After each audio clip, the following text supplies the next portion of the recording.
اعوذ باللہ من الشیطان الرجیم، بسم اللہ الرحمن الرحیم۔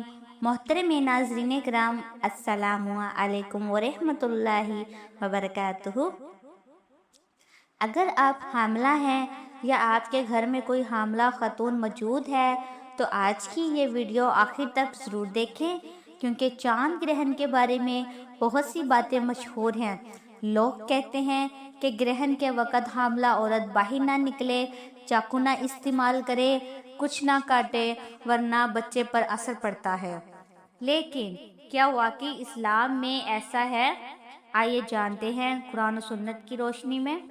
نبی کریم صلی اللہ علیہ وآلہ وسلم نے فرمایا کہ سورج اور چاند اللہ تعالیٰ کی نشانیوں میں سے دو نشانیاں ہیں۔ ان کا گرہن کسی انسان کی پیدائش یا وفات کی وجہ سے نہیں ہوتا۔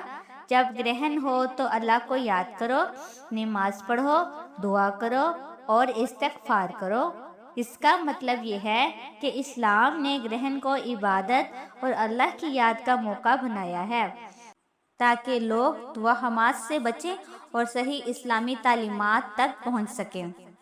السلام علیکم ورحمۃ اللہ وبرکاتہ۔